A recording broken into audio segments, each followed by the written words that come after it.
President Trump is giving his daily Our briefing country on the is in midst coronavirus. of a great national trial, unlike any we have ever faced before. You all see it. You see it probably better than most. We're at war with a deadly virus. Success in this fight will require the full, absolute measure of our collective strength, love, and devotion. Very important. Each of us has the power, through our own choices and actions, to save American lives and rescue the most vulnerable among us. That's why we really have to do what we all know is right. Every citizen is being called upon to make sacrifices. Every business is being asked to fulfill its patriotic duty. Every community is making fundamental changes to how we live, work, and interact each and every day. And I wouldn't be surprised to see this going on long into the future when this virus is gone and defeated. Some of the things we're doing now will be very good practice for the future, including for not getting the flu, which is very devastating also. So some of what we're learning now will live on into the future. I really believe that. Shaking hands or not shaking hands, washing hands all the time, staying a little apart. 15 days ago, we published our nationwide guidelines to slow the spread of the virus. On Sunday, I announced that this campaign will be extended until April 30th. In a few moments, Dr. Birx will explain the data that formed the basis for our decision to extend the guidelines, and Dr. Fauci will explain why it's absolutely critical for the American people to follow the guidelines for the next 30 days. It's a matter of life and death, frankly. It's a matter of life and death. I know our citizens will rise to the occasion, and they already have sacrificed a lot. We had the greatest economy in the history of our country. We had the greatest economy in the world. We had the best unemployment numbers and employment numbers that we've ever had by far. And in one instant, we said, we have no choice but to close it up.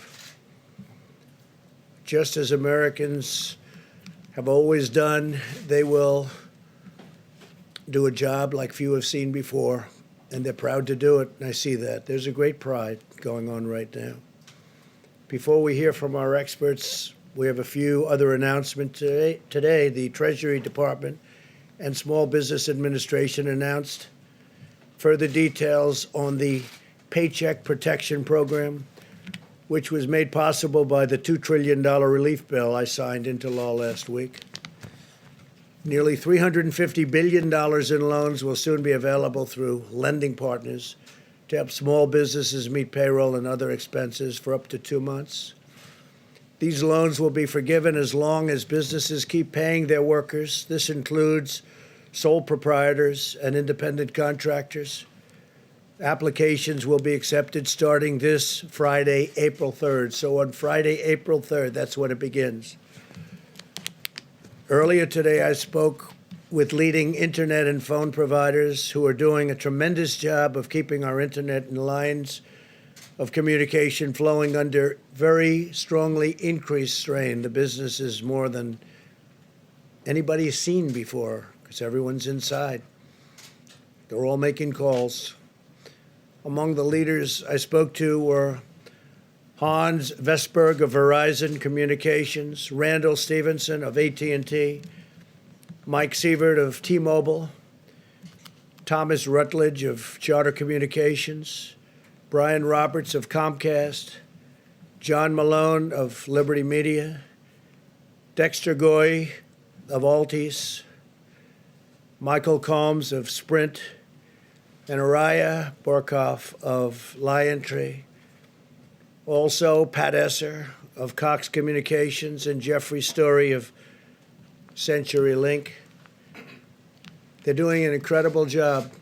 If you look at other continents, if you look at Europe, they went a different route than we did, and much different route. We were talking about that just a little while ago.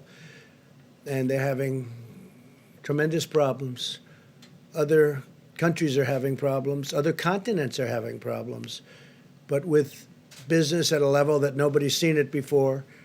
On the internet, it's holding up incredibly well, and they expect that to continue no matter what happened, and no matter how much more it gains, which if it can gain more than it already is, I don't know, because they're setting records. Let me also update you on the distribution of urgently needed resources and supplies. And we have a lot of numbers. I'm going to let Mike Pence speak to that in a little while.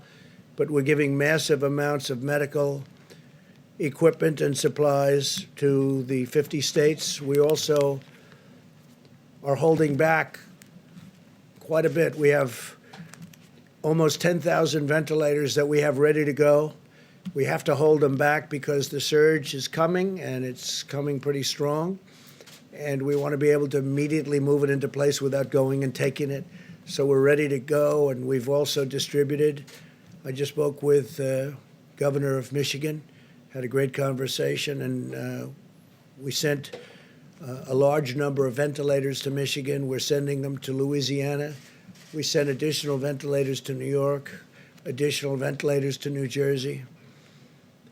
And I will say in New York, FEMA is supplying 250 ambulances and 500 EMTs to help respond to the increasing caseload.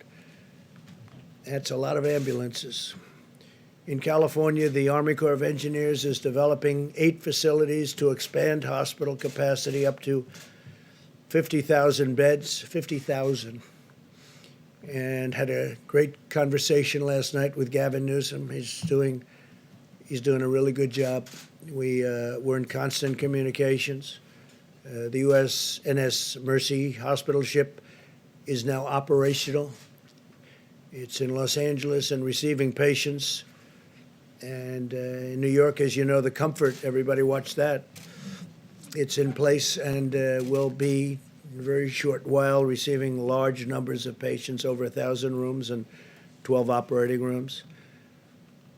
FEMA has also provided 100 travel trailers to assist with housing needs, and we're ordering hundreds more. In Michigan, FEMA will soon deliver, in addition to the ventilators, 250-bed field hospital, and Army Corps of Engineers is evaluating locations to build alternate care facilities. So we're doing a field hospital in Michigan of 250 beds, and we may be doubling it up soon, depending on the need. They're doing a good job with beds in Michigan, but they may need more than the 250. So FEMA and the Army Corps of Engineers are prepared to go there quickly and get it done. In Louisiana, we're delivering 2 field hospitals to provide 500 new hospital beds. I've been talking with the governor, John Bel Edwards, and the Army Corps of Engineers has been really doing incredible work, establishing 3,000-bed alternate care site at the New Orleans Convention Center, which will be operational, believe it or not, this week. So we're doing a 3,000-bed alternate care site, and we're also doing a 500-bed new hospital. And that's in Louisiana, which really got hit. It started off very late, and it was looking good, and then all of a sudden it just reared up, came from nowhere. In addition to the supplies we're delivering, we're also giving hospitals the flexibility to use new facilities, including surgical care centers, to care for hospital patients who are not infected. For example, I know that many expectant mothers are understandably concerned about exposing their newborn babies to the virus, and they should be. With our action yesterday, hospitals now have the authority to create special areas for mothers to deliver their babies in a very safe and healthy environment, totally separate. Over the past 2 months, the U.S. State Department has organized one of the largest and most complex international evacuation operations in American history. Mike Pompeo has been working round the clock, along with Ambassador O'Brien. Since January 29th, we have successfully repatriated over 25,000 Americans from more than 50 countries where they were literally stuck, in some cases locked in, And I salute the incredible public servants at the Department of State as well as their counterparts at DHS and HHS who have played such an important role in doing this. You probably read about the young people in Peru and young people in Brazil, and they were absolutely stuck, and we got them out. Got them. Almost everybody is out now, back home with their parents, their wives, their husbands. I want every American to be prepared for the hard days that lie ahead. We're going to go through a very tough 2 weeks. And then hopefully, as the experts are predicting, as I think a lot of us are predicting after having studied it so hard, you're going to start seeing some real light at the end of the tunnel. But this is going to be a very painful, very, very painful 2 weeks. When you look and see at night the kind of death that's been caused by this invisible enemy, it's incredible. I was watching last night Governor Murphy of New Jersey say 29 people died today, meaning yesterday, and others talking about numbers far greater. But you get to know a state. I know New Jersey so well, and you hear 29 people and hundreds in other locations, hundreds in other states. And this is going to be a rough 2-week period. As a nation, we face a difficult few weeks as we approach that really important day when we're going to see things get better all of a sudden. And it's going to be like a burst of light, I really think, and I hope. Our strength will be tested and our endurance will be tried. But America will answer with love and courage and ironclad resolve. This is the time for all Americans to come together and do our part. I appreciate a lot of the media. We've had a lot of really good things said. I think only good things can be said when you look at the job that's been done. I just spoke with Franklin Graham, who's an extraordinary person. And Samaritan's Purse has been, like so many others, just been amazing and so fast. They did it so fast. He's been doing that for a long time, but I think people are really seeing what they have done. Franklin Graham, very special family.